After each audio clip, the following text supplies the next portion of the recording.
Good morning student, क्या हाल चाल है आप और आप लोग कैसे हो? बच्चों, हम लोग तत्वों के गुणों में आवर्तिता ये पढ़ रहे हैं और वो चैप्टर है तत्वों का वर्गीकरण एवं गुण धर्मों में आवर्तिता। तो इसमें जो है हम लोग पढ़ क्या चुके हैं, परमाणु त्रिज्या के बारे में पढ़ चुके हैं और परमाणु त्रिज्या से संबंधित जितनी भी बातें थी वो सारी चीजें आप पढ़ चुके हैं। आज जो हमको पढ़ना है वो पढ़ना है आयनन विभव। तो आयनन विभव किसे कहते हैं? जिसको हम कहते हैं इंग्लिश में आयोनाइजेशन पोटेंशियल।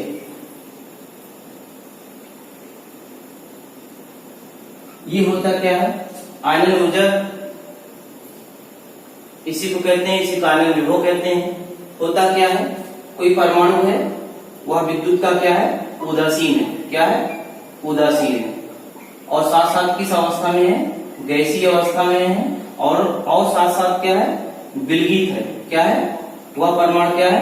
विलगित है। विलगित की इंग्लिश क्या होगी? आइसोलेटेड। आइसोलेटेड का मतलब क्या हुआ है? यहाँ पर आइसोलेटेड का मतलब यह हुआ है कि यहाँ जो एटम है या किसी अन्य एटम से रासायनिक बंध नहीं बनाया है, तो इसके बाह्यतम कोश में उपस्थित इलेक्ट्रॉन को बाहर निकालने के लिए जितनी ऊर्जा हम देते हैं या जितनी ऊर्जा की आवश्यकता होती है उसी को क्या कहते हैं? उसी को आयनन ऊर्जा कहते हैं। उसी को आयनन ऊर्जा या आयोनाइजेशन एनर्जी कहते हैं। बच्चों, इसमें यदि सपोज दैट कोई एटम है, गैसियस फॉर्म में है और इसका जो है 1 by 1 करके आयनन विभव किया जाता है, तो यदि A+ केटायन आयन के फॉर्म में है तो ये फर्स्ट, यदि एक इलेक्ट्रॉन निकालते हैं तो इसका फर्स्ट आयोनाइजेशन एनर्जी कहलाएगी। यदि फर्स्ट आयनन ऊर्जा का हम क्या करते हैं, फिर से एक इलेक्ट्रॉन और निकालते हैं तो ये सेकेंड आयोनाइजेशन एनर्जी कहलाएगा। इसी प्रकार से यदि एक इलेक्ट्रॉन और निकालते हैं तो A3+ ये थर्ड आयोनाइजेशन एनर्जी कहलाएगा। बच्चों, 1 by 1 जो है हम एक एक इलेक्ट्रॉन करके निकाले हैं, तो जो थर्ड आयोनाइजेशन एनर्जी है, आयनन ऊर्जा है, इसका मान सबसे ज्यादा, उसके बाद जो है सेकंड का और फिर किसका लास्ट में? फर्स्ट का। तो आयनन विभव सबसे ज्यादा किसका है? फर्स्ट वाले का है। क्यों है? क्योंकि अगर परमाणु से इलेक्ट्रॉन निकल जाएंगे तो नाभिक में प्रोटॉनों की संख्या तो वही रहेगी, जिससे प्रभावी नाभिकीय आवेश का मान बढ़ जाएगा। प्रभावी नाभिकीय आवेश का मान जब बढ़ जाएगा तो नाभिक का आकर्षण जो है इलेक्ट्रॉन के प्रति और अधिक हो जाएगा और फिर जो है उस इलेक्ट्रॉन को जो है निकालने के लिए अधिक ऊर्जा की आवश्यकता पड़ेगी। तो इस अगर हम देखते हैं 1 by 1 करके जो है इलेक्ट्रॉन को निकालते हैं तो इस कड़ी में, इस नजर में हम ये देखेंगे कि जो तृतीय आयनन विभव होता है, थर्ड आयनाइजेशन एनर्जी जिसको कहते हैं, उसका मान अधिक होगा, फिर सेकंड का और लास्ट में किसका होगा? फर्स्ट का होगा। अब हम देखते हैं आयनन ऊर्जा को प्रभावित करने वाले कारक। तो कौन कौन से फैक्टर हैं जो आयनन एनर्जी को जो है प्रभावित करेंगे? तो उसमें सबसे पहले ये है कोषों की संख्या।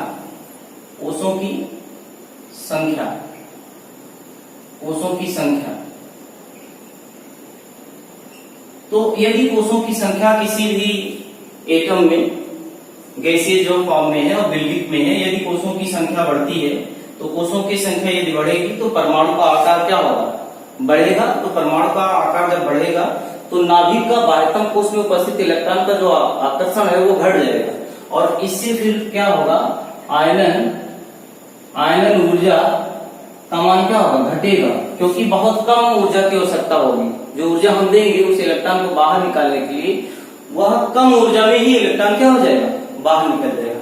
सेकंड जो है प्रभावित करने वाले क्या कारक हैं, परिरक्षण प्रभाव, जेड इफेक्टिव, तो या आप कह सकते हैं ZFF। तो इसमें क्या होगा, परिरक्षण प्रभाव, यदि एटम का परिरक्षण प्रभाव ज्यादा होगा, नाभिक का आकर्षण जो है ज्यादा होगा, प्रभावी नाभिक की आवेश का मान ज्यादा हो जाता है, एटम है या आयन है उसका जो है जेड इफेक्टिव का मान बढ़ जाता है, तो होगा क्या, आयनन ऊर्जा का मान भी क्या हो जाएगा, बढ़ेगा। क्यों बढ़ेगा आयनन ऊर्जा का मान, क्योंकि इलेक्ट्रॉन और नाभिक के बीच आकर्षण क्या हो जाएगा, ज्यादा हो जाएगा, और कक्षाएं क्या हो जाएंगी, पास पास आ जाएंगी, और इलेक्ट्रॉन को निकालने के लिए जो है ज्यादा ऊर्जा की आवश्यकता पड़ेगी, इसलिए जो है आयनन ऊर्जा का मान क्या होगा, बढ़ेगा। और थर्ड आता है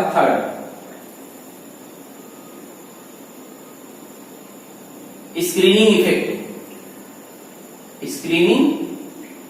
इफेक्ट। तो बच्चों अगर स्क्रीनिंग इफेक्ट का मान बढ़ता है तो आयनन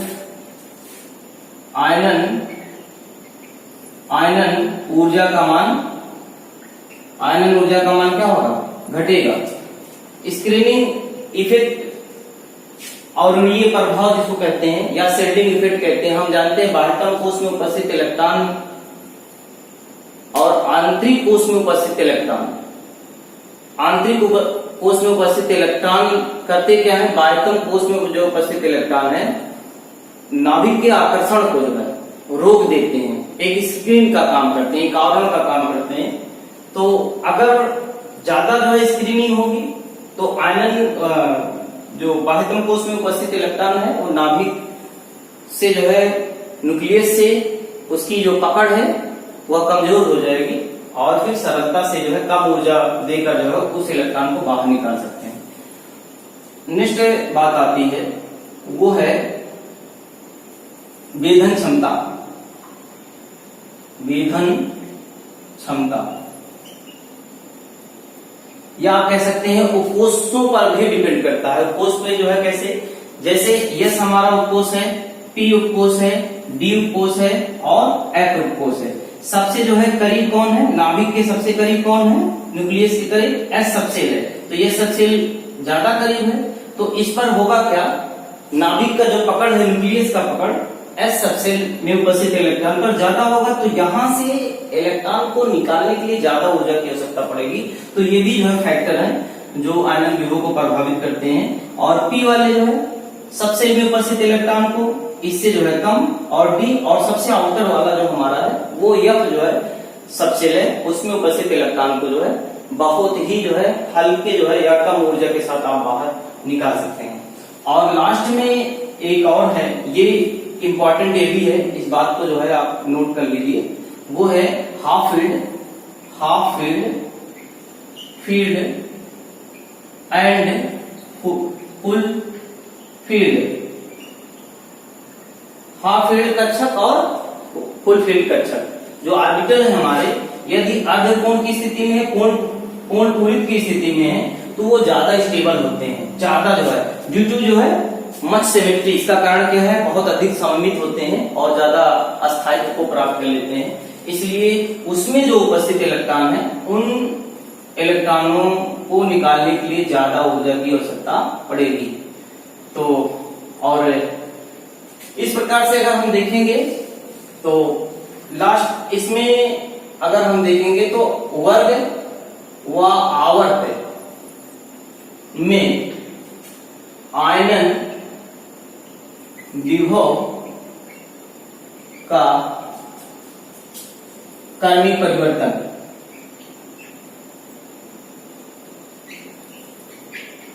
बच्चों वर्ग व आवर्त में देखेंगे जो है आयनन विभव का कर्मी परिवर्तन क्या होता है।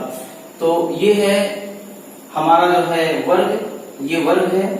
इस साइड में जो नीचे ऊपर से नीचे जो हम जाते हैं टॉप टू बॉटम वो ग्रुप कहलाता है, और लेफ्ट टू राइट, लेफ्ट से अगर राइट हम जाते हैं तो ये क्या कहलाता है आपका आवर्त कहलाता है। क्या कहलाता है? आवर्त। आवर्त की जो है प्रॉपर्टीज पता चलती है। यहाँ जो है आवर्त में जो तत्व हैं उनके जो है गुणों के बारे में हम जानते हैं। तो होगा क्या, आयनन विभव के बारे में यहाँ हम जानते हैं। किसी भी आवर्त में बाएं से अगर हम दाएं चलते हैं तो होता क्या है, कोषों की संख्या क्या होती है, कोषों की संख्या नियत रहती है या स्थिर रहती है। कोषों की संख्या नियत रहती है, स्थिर रहती है, और इलेक्ट्रॉनों की संख्या बढ़ती है। साथ ही साथ प्रभावी नाभिकीय आवेश का मान क्या होता है, बढ़ता है। प्रभावी नाभिकीय आवेश का मान, नाभिकीय आवेश का मान बढ़ता है। और फिर जो है फिर क्या होता है, आयनन विभव का मान क्या होता है, आयनन विभव का मान भी क्या होता है, बढ़ता है। क्यों? क्योंकि ज्यादा ऊर्जा की आवश्यकता पड़ती है और उस इलेक्ट्रॉन को निकालने के लिए। इसी प्रकार से बच्चों यदि हम किसी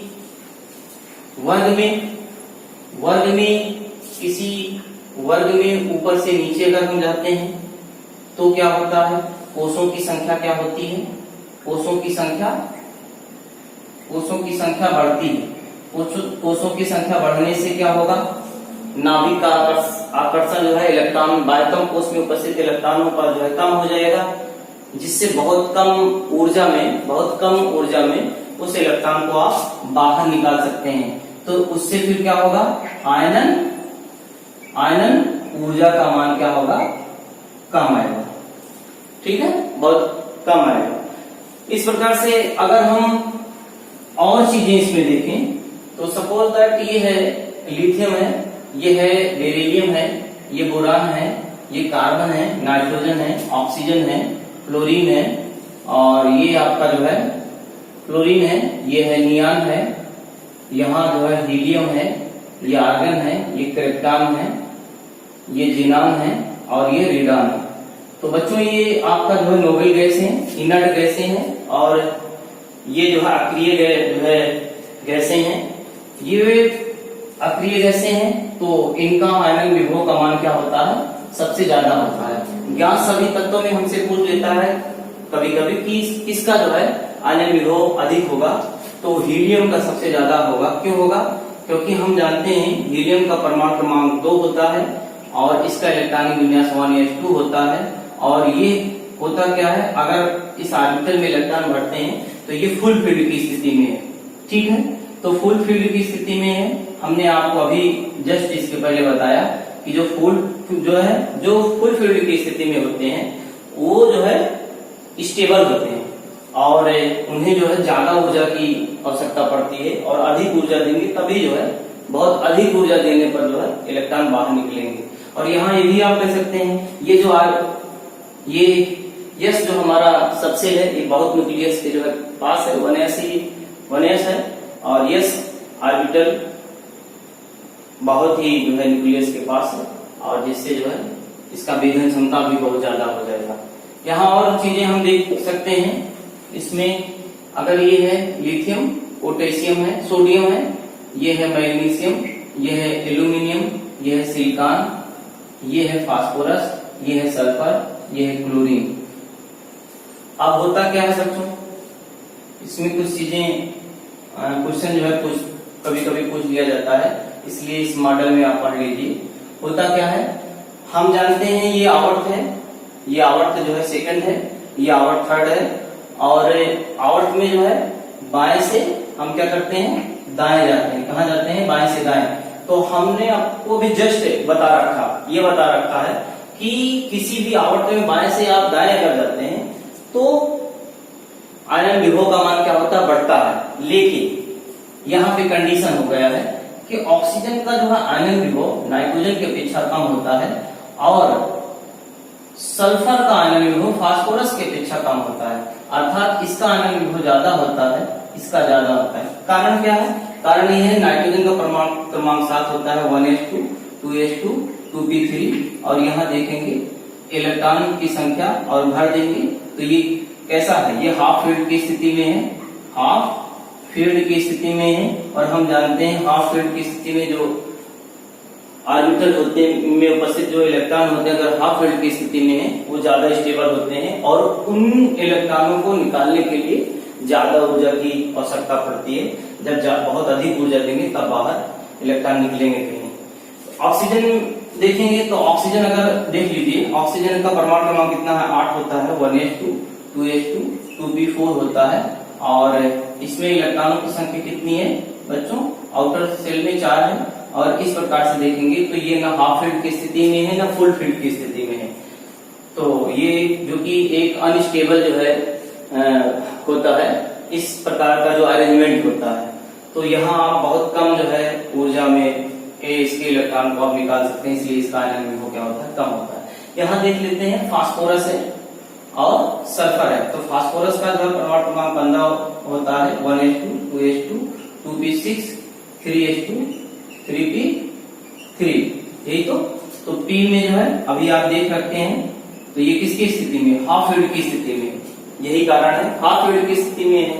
ड्यू टू मोर सिमेट्री, इसकी सिमेट्री भी सब में ज्यादा है, इलेक्ट्रॉन का विनिमय भी ज्यादा होगा, इसलिए स्टेबिलिटी इसकी ज्यादा होगी। जब स्टेबिलिटी ज्यादा होगी तो यहाँ से ऊर्जा, यहाँ से इलेक्ट्रॉन को निकालने के लिए ज्यादा ऊर्जा आपको लगानी पड़ेगी, इसलिए इसका आयन विभव अधिक होता है। लेकिन किससे, सल्फर से। ठीक है, यहाँ जाते हैं एक क्वेश्चन यहाँ भी पूछ लेता है, जैसे बेरिलियम है, ठीक है, बेरिलियम का आयन विभव देखिए इसका ज्यादा होना चाहिए, इसका कम होना चाहिए, लेकिन बेरिलियम का आयन विभव ज्यादा होता है किसके अपेक्षा, बोरान की। क्यों भाई? तो बेरिलियम का परमाणु क्रमांक कितना होता है, 4 होता है, 1s2 है 2s2 है, ठीक है। यहाँ देखिए हाफ फील्ड की स्थिति में, ये फुल फील्ड की स्थिति में है कि नहीं, ठीक है, और साथ ही साथ ये न्यूक्लियस के बहुत पास है। और यहाँ अगर देखते हैं, यहाँ देख लीजिए बोरान, बोरान में देखिए बोरान का 5 होता है 1s2 2s2 2p1 2p1 1s2 2p1 1s2 2s2 2p1, तो होगा क्या,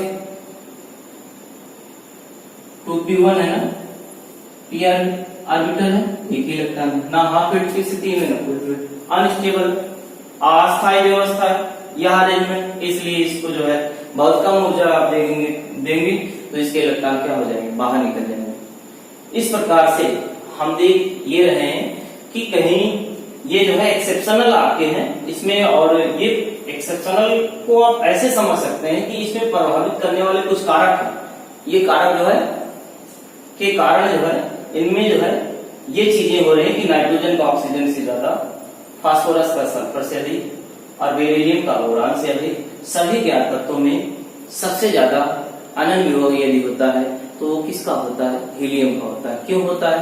क्योंकि हीलियम जो है इसका जो है 1s2 इलेक्ट्रॉनिक विन्यास होता है, नोबेल गैस है और ये अक्रिय गैस है, किसी से क्रिया नहीं करती है, और साथ साथ ये स्टेबल इसकी व्यवस्था होती है। स्टेबल व्यवस्था का मतलब जो है 1s2 होते हैं और ये इलेक्ट्रॉन जो है बता दिया गया है कि ये फुल फील्ड की स्थिति में न्यूक्लियस के पास है और ज्यादा नाभिक और इसके बीच आकर्षण बहुत अधिक लगेगा, तो इतनी जो है कम ऊर्जा से जो है ये इलेक्ट्रॉन बाहर इनमें से निकलने वाला नहीं है। बहुत अधिक जो है ऊर्जा देंगे तो ये कहीं ना कहीं यहाँ से ऊर्जा पाके जो है ये इलेक्ट्रॉन बाहर निकलेंगे। अब बच्चों यहाँ पे एक बात और भी आता है, बात ये आता है कि आखिरकार आयन विभव हम क्यों पढ़ रहे हैं, क्यों पढ़ रहे हैं भाई, इतनी सारी चीजें हो गई, इतनी बातें हो गई, इसमें क्या जो है क्या खास है? खास ये है कि आयन विभव के द्वारा हम क्रियाशीलता भी जो है जान जाते हैं, किस एटम की क्रियाशीलता जो है सबसे ज्यादा है, और साथ साथ जो है कौन सा जो है एटम किस ऑक्सीडेशन स्टेट में ज्यादा स्टेबल होता है, ठीक है। जैसे सोडियम है तो सोडियम जो है Na प्लस के फॉर्म में ज्यादा स्टेबल होगा। जैसे Mg है तो Mg प्लस के फॉर्म में थोड़ा स्टेबल होता है, Mg2 प्लस के फॉर्म में होता है, ठीक है, वो स्टेबल होता है। और क्रियाशीलता अगर हम जानते हैं, ये भी हम जानते हैं, किसी भी जो है किसी भी परमाणु का यदि आकार बढ़ेगा तो आकार बढ़ेगा, यानी कि सेलों की संख्या उसमें ज्यादा बढ़ रही है, सेलों की संख्या यदि ज्यादा बढ़ रही है तो होगा क्या, नाभिक से इलेक्ट्रॉनों की जो पकड़ है, वो आकर्षण जो है वो कमजोर हो जाएगा। तो कमजोर हो जाएगा तो इसका मतलब बहुत कम ऊर्जा में वह इलेक्ट्रॉन बाहर निकल जाएगा।